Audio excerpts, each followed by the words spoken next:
For me, it's always been about, I've always loved making music and always wanted to kind of to do it for a job. But it's always just been like kind of following what feels right, at whatever point you're in. And so, for a long time, being in a band was what felt right. And then as my kind of musical taste started to change and expand, I got more interested in writing other types of music, and it just became a natural thing where I would meet people and would write songs, and I'd kind of get involved and became a producer that way, rather than any kind of specific, I've got to be a producer, I want to be a producer. It's just kind of what has happened. I mean, the main role of a producer, there's lots of different types of producing. There's guys that just make beats, and then there's people who don't touch like any recording equipment or can't play an instrument, but are good at kind of like, being visionaries and directing the whole kind of process. But for me, the main thing is just kind of like finding artists to work with that I am passionate about or that I think are exciting, and then helping them kind of realize whatever their vision for themselves is, or helping them find the vision for themselves. So that's kind of where I think I fit in as a producer more than anything else. Let me live that fantasy. We met in the end of 2011. So my manager, Ashley Page, had suggested to her manager, Scott McLaughlin, that we kind of get together and try and write some songs, because she'd been working with a bunch of different people, just kind of experimenting, trying to find their sound. And so we just met up and started messing around with ideas and listening to music, and we just kind of hit it off because we both had kind of similar tastes in music, and we're kind of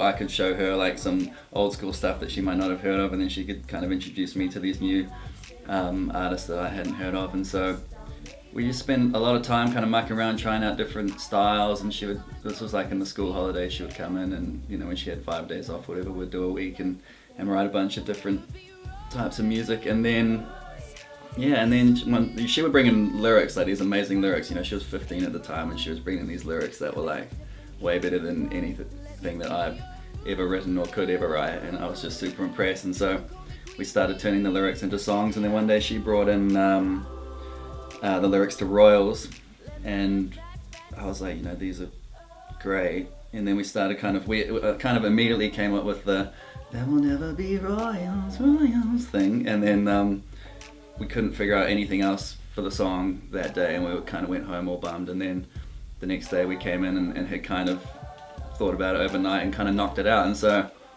that was when we kind of found the Lorde sound, and then we spent the next couple of school holidays or whatever kind of finishing up the EP, and then put it out for free, and then it just kind of completely snowballed and became what it is now.